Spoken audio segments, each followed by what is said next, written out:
Bismillahirrahmanirrahim. Assalamu alaikum. What I'd like to do in this short presentation is discuss a little bit first about a very, very brief history of Sufism, and then discuss very briefly the relationship between Islam and Sufism. During the Prophet ﷺ's lifetime, there were people already who desired to do more than the requirements of Muslims.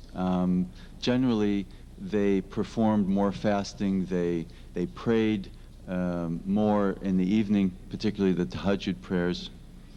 And over the next few centuries, there began to develop in Islamic civilization a discipline of pious self-examination and a refined, intricate religious psychology.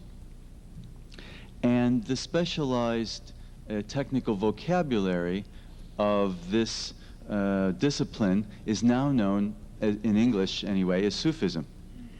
And anyone who investigates this vocabulary finds that it came from the Quran. It's clearly originates there.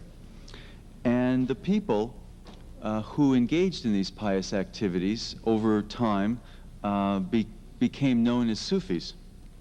And the reason being is they wore robes of wool, which in Arabic is suf.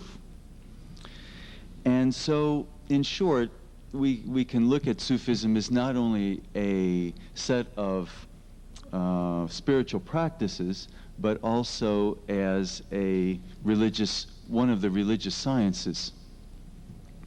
Now, I'd like to discuss a little bit more in terms of just vocabulary, because we tend to use words, generally we tend to use words without necessarily thinking what they mean. They're in common discussions. I'd just like to take a little diversion. Sufism in Arabic comes from the word suf, tasawwuf, and which you might say called the practice of wearing wool. But it's kind of ironic that the discipline of Sufism, the pious activities that Sufis do, generally speaking, are very much involved with an internal practice of the heart.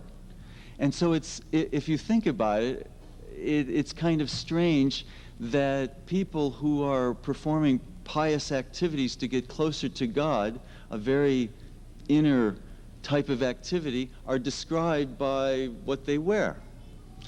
And so this is actually already by the 8th century, Al-Hasan al-Basri accused Sufis of concealing pride because people would be wearing these robes of wool pretending to be pious people.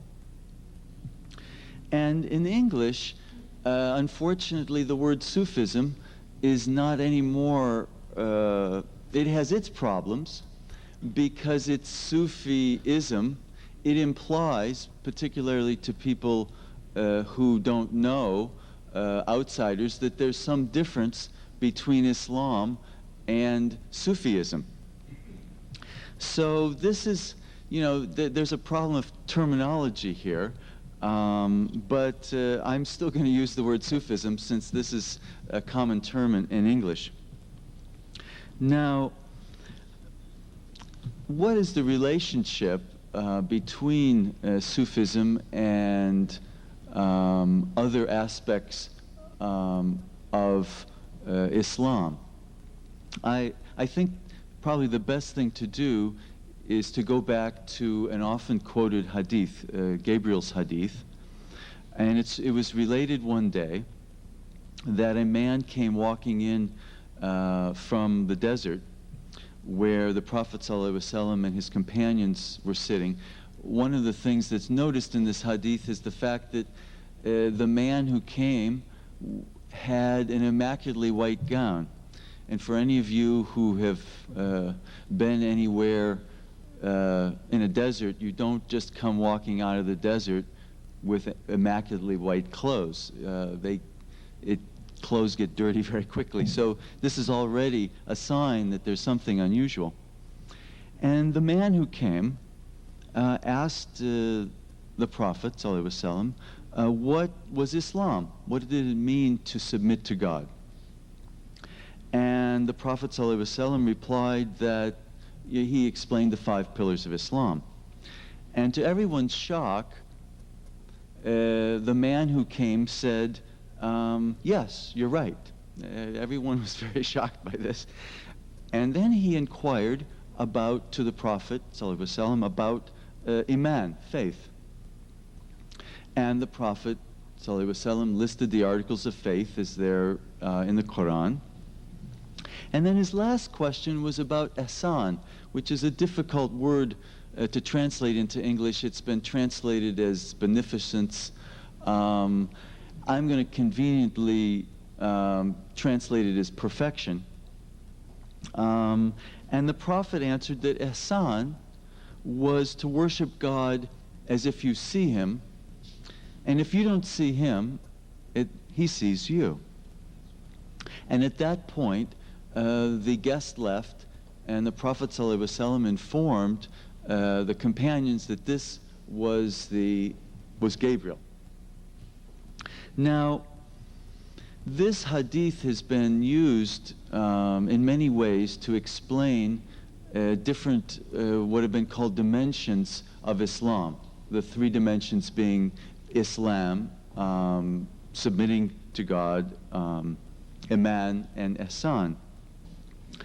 And if you look at most people, most Muslims, their activities and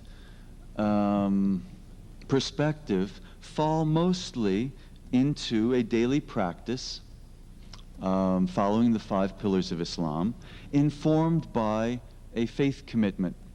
Now, if a Muslim wants to, these 2 dimensions can provide a lifetime of activity in terms of searching for knowledge. And as you know, there are scholars who spend their life studying the Quran.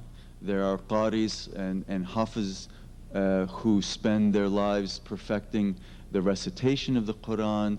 There are muhaddis, people who spend their lives studying hadith, jurists who have very many different specializations.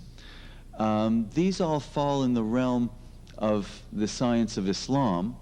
For Iman, technically theologians and philosophers have usually specialized in this aspect. And for the 3rd dimension, it has been Sufis who usually go beyond, and I have to emphasize here that these 3 dimensions are not separate. They are very much related. And when a person is very much grounded in Islam and Iman, that person might decide to pursue the path of tasawwuf or ihsan. And the goal in this pursuit of perfection, or the Sufi path as it's often called, is to become more intimate or close to God. Now, there have been many ways of describing this triad. One of them that I find convenient is the circle, a diagram of a circle with radii and a center, where the circle, the outside circumference, is the Sharia, and the center, the radii leading to the center, are the various paths, typically Sufi paths, and the center is the haqiqah and the goal of becoming close to God. There are many other metaphors for these, to describe these 3 aspects. I would like to concentrate on 2 of these aspects, namely Islam and tasawwuf.